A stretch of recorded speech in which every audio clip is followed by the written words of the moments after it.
Sobat Madilog, dalam catatan sejarah kita tahu bahwa banyak sekali kerajaan-kerajaan tumbang ataupun beralih ibu kotanya karena kejadian bencana alam.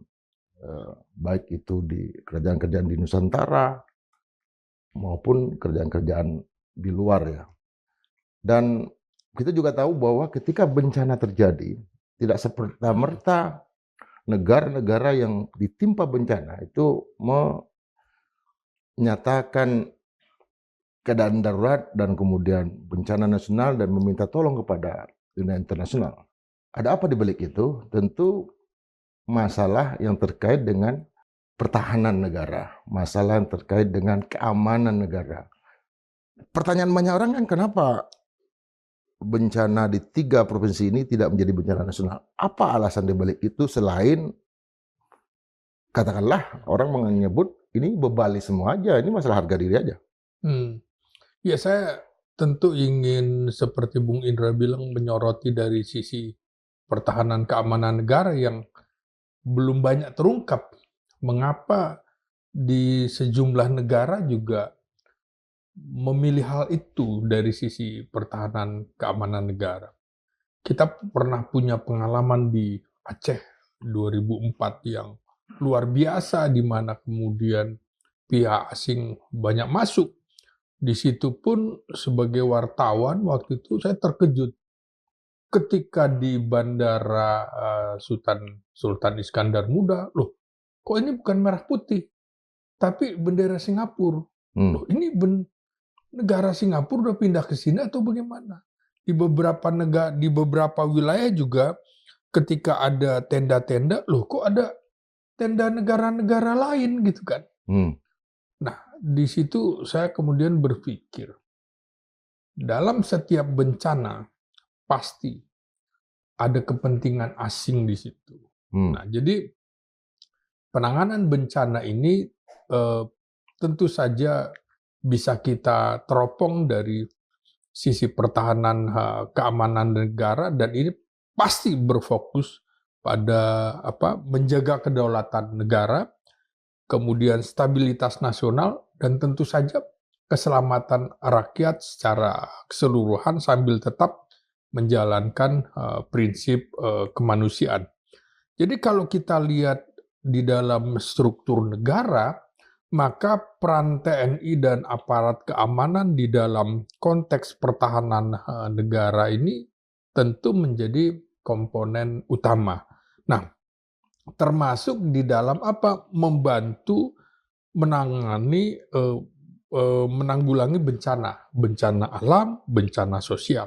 Ini yang disebut operasi militer selain perang, OMSP. Nah, tugas lainnya adalah mengevakuasi korban, dan di situ banyak tentara, misalnya bidang kesehatan, tentara yang ada di Badan SAR Nasional, tentara yang ada di Badan Nasional Penanggulangan Bencana. Lalu distribusi logistik, ya kan?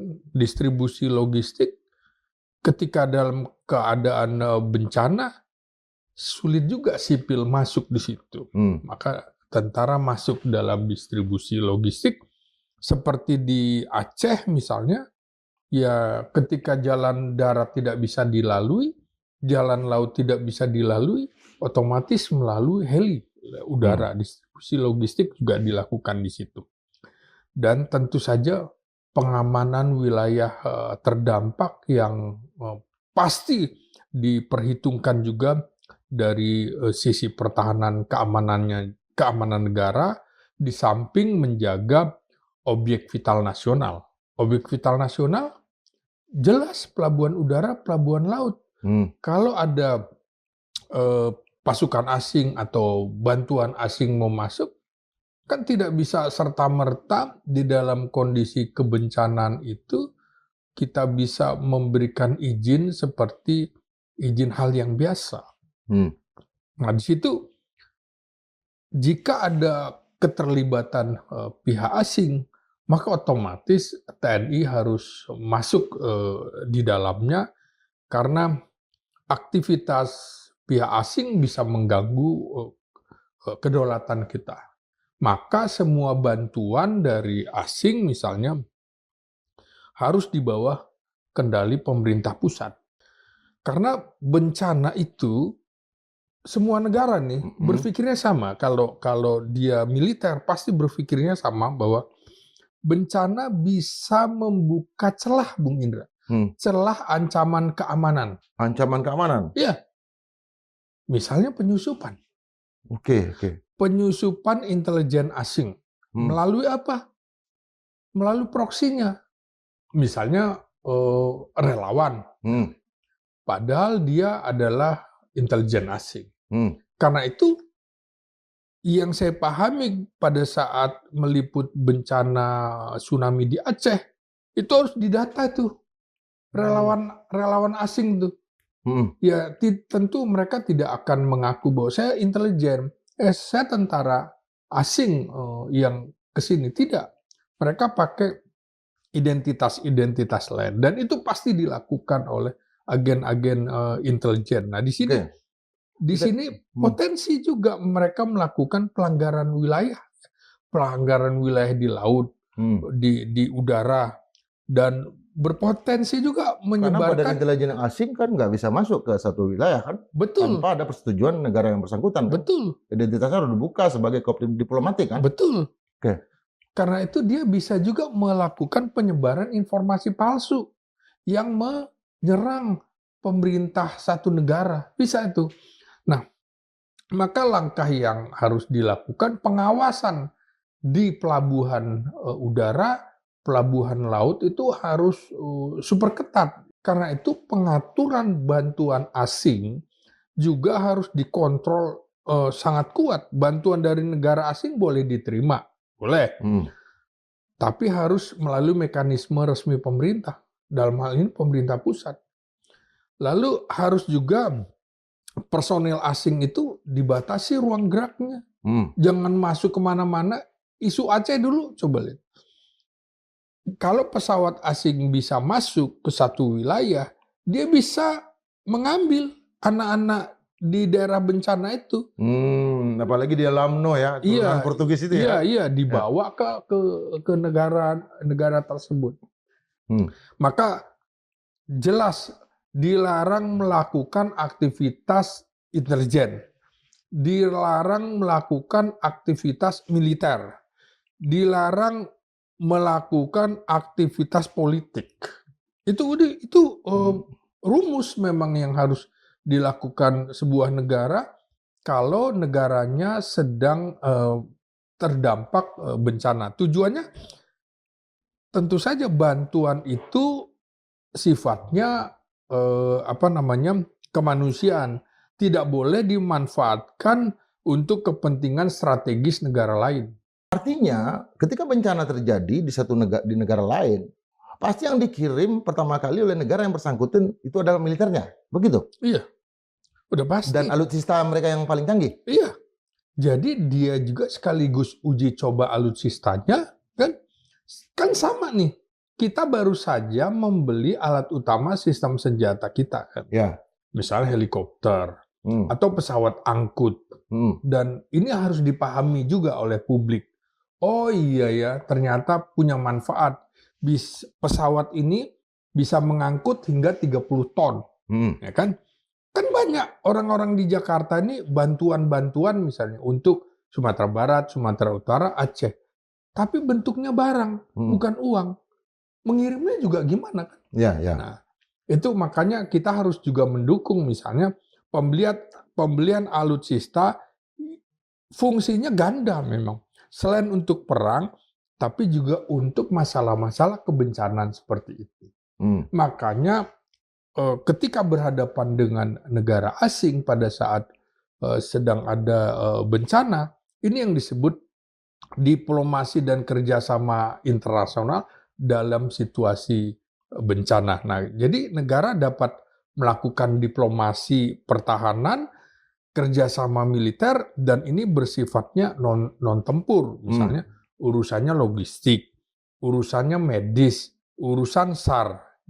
Contohnya, kan dalam beberapa kali Indonesia nih misalnya, yang memang berada di cincin api karena Iya, potensi bencananya besar, di terutama Jepang ya? Hah? seperti Sumatera Barat, Iya, ya. Aceh begitu.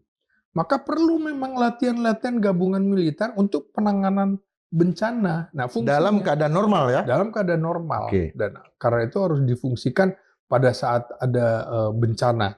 Jadi kita perlu juga mengembangkan tentara-tentara teknik, ZENI, Zeni ya?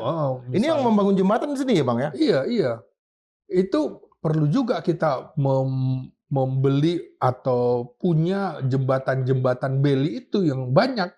Karena Apa tuh jembatan Beli, Bang? jembatan beli itu jembatan yang bisa dipasang dengan sangat cepat dan biasanya untuk kepentingan militer. Mmm, Misalnya untuk tank ya?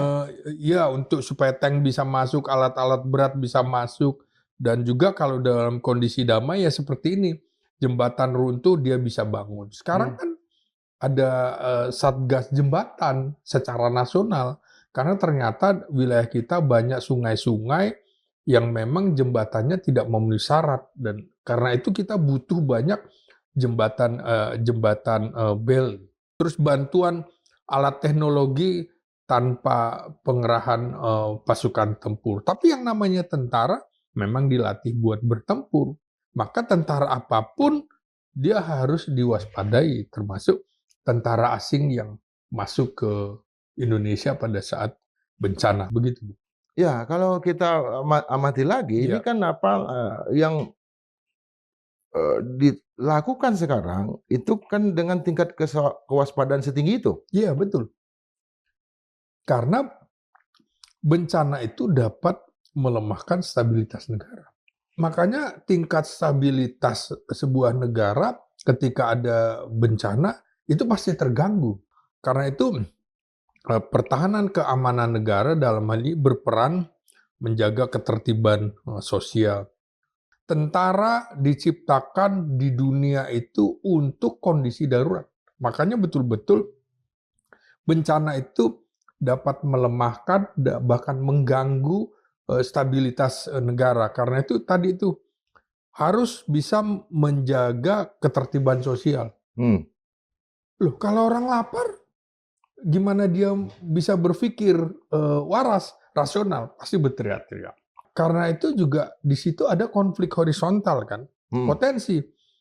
Kampung gua dulu dong daripada kampung dia, kampung gua lebih parah. Nah, di sini mmm, juga bilang, "Oke, situ lebih parah, tapi kami nggak makan."